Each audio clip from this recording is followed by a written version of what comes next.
The greatest basketball players are great because they make the game simple. They know how to create separation, make the right decisions, and find the best shots. There are 6 things elite basketball players understand that allow them to score at will, and the 6th one is arguably the most important. And the best part is, you don't have to be insanely tall or freakishly athletic to do these things. The first of these is non-stop movement. Let's take a look at one of the greatest scorers of all time, Stephen Curry. I challenge you to watch a full Warriors game and pay attention to how much he moves off the ball. That man is running around screens, making cuts, and ultimately running circles around the defense. It's the real deal. Help me. Help me. This is one of the many reasons why Steph is almost impossible to guard. And fortunately, you too can build cardiovascular endurance over time through hard work and persistence, just like Curry did. And let me tell you something from experience. It's worth it. I lie to you not. There have been multiple occasions during my games when somebody on the other team, usually the guy that's guarding me, is like hunched over, gasping for air, just begging me, dude, you gotta chill out on the next play or something, bro. Like, chill, dude, it ain't that serious.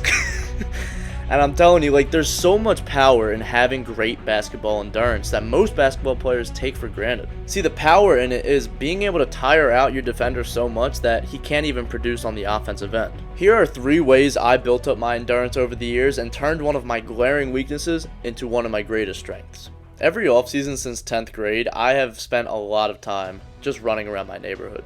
See, I would run around my neighborhood, and these runs were usually about 3.5 to 4 miles, and the goal of these runs is to stay at the same pace the entire time without slowing down. The running speed is in between a sprint and a jog, so you got to find something in the middle there. Sprints.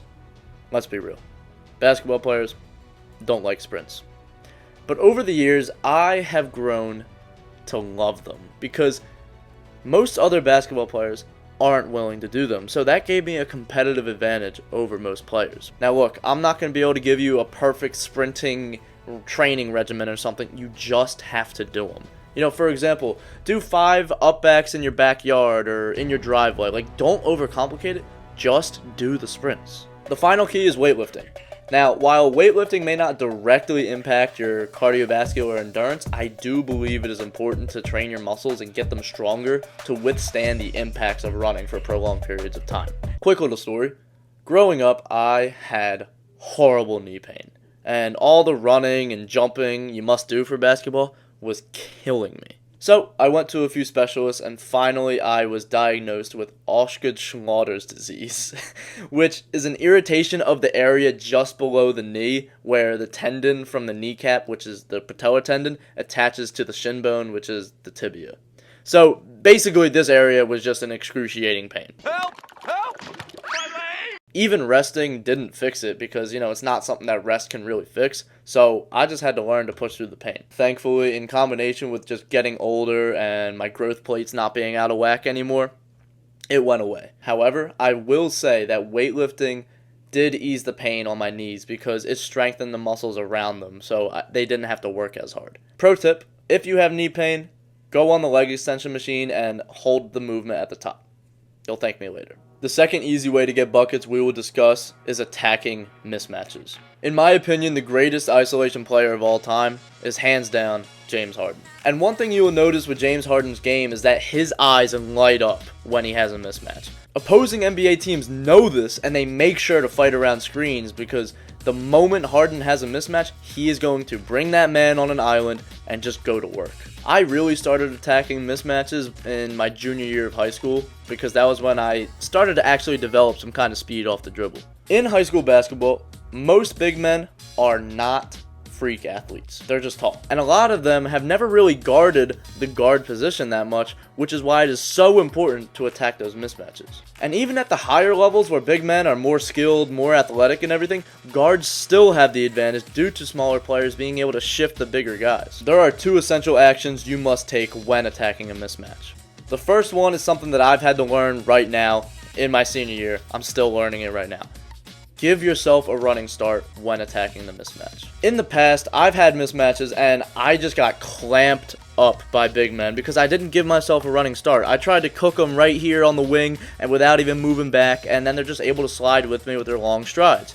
The best way to beat the mismatch is to take them out onto an island. take them out onto an island, call an ISO if you have to, but get them out far away from the basket to where they're uncomfortable. They don't like guarding the perimeter. They want to stay in the paint. So get them as far out as you can and give yourself a running start to go downhill. And especially in high school basketball, you're probably going to get fouled because people are undisciplined, especially the big men that are guarding the smaller players because they think they could just block it out of the air every single time. Number 2, this is something else I got to work on. Don't get tunnel vision. If you get tunnel vision, you won't be able to find the open man. When you have that mismatch, understand this. There's a mismatch somewhere else too. So if you're all hyped, okay, I got the center on me now. Let me take it back. Okay, let me cook him real quick. Your big man might have the shortest kid on the court on him.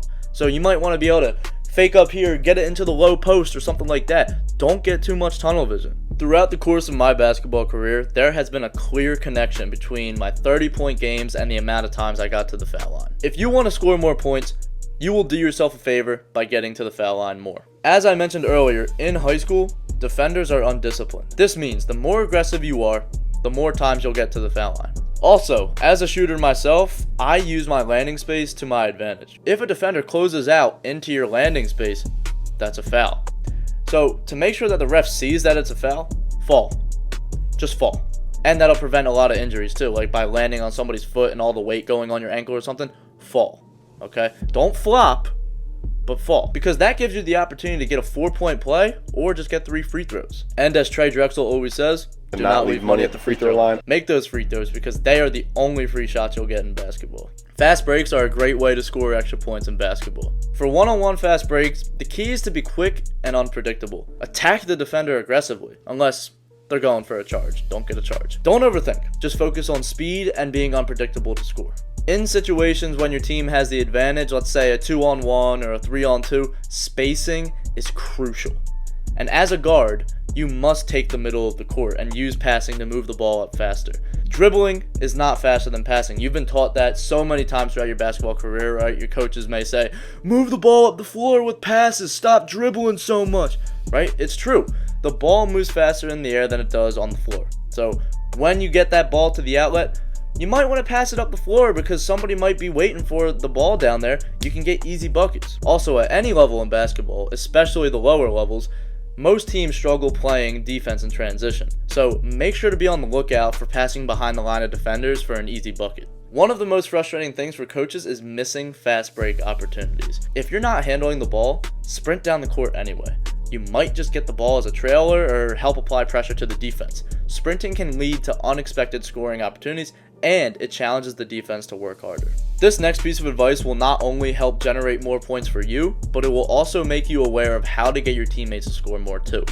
Basketball is a numbers game, and if you understand that simple principle, you can generate more points for your team. For example, if you're in the half court and somebody does a late closeout and a pump fake makes him go flying, now he is out of the play temporarily, which means it is now a 5-on-4 advantage for the offense. So with that advantage, the ball handler has to make a read. He can drive and dish off to the open man, take it all the way if nobody steps up, and finally he can draw the help and make the quick swing, and then his teammates can make the decision to either swing again, attack the late closeout again, or take the shot, and the cycle continues until a high quality shot is created. Now, we talked about this a little bit in the fast break section, but I wanted to expand on this more. More often than you may realize, secondary fast break opportunities present themselves. Somebody with a bad attitude is walking on defense. Somebody fell down, or the defense forgot to match up on somebody. It can be anything. And this secondary fast break can be used to create high quality looks. You have to know when to speed up the pace of the game and when to slow it down. A lot of the time when I was younger, I wouldn't read this and I missed easy opportunities to score for myself and failed to find open teammates. Always be on the lookout for high quality looks. You may have noticed a common theme throughout this video is being aggressive. I wish I could go back in time and tell this to my younger self. Be in attack mode. Be in attack mode. Stop being afraid to attack the defense. This does not mean for you to be selfish. This means to attack the gaps in the defense and let their mistakes lead to their destruction. This means driving in hard and finding your open teammate. This means taking charge of the game. See, play smart basketball and trust in your training. If you trained hard, that is. If you remember from the beginning of this video, I talked about Stephen Curry and why his play style makes him almost impossible to guard, right? He runs around the entire court and everything. Stephen Curry's playstyle is a mindset. Curry refuses to get tired. He refuses to take plays off. He is going to get to his spots and find an opening one way or another. That's called heart. And no matter what I say to you, I can't teach that to you. Either you want it or you don't. Now look, bro, I get it. Basketball tryouts are coming up quick. But hey, I got you, bro. Make sure to check out this video where I show you exactly how to dominate your high school basketball tryouts and make the team. But as always, keep God first. Good luck, bro.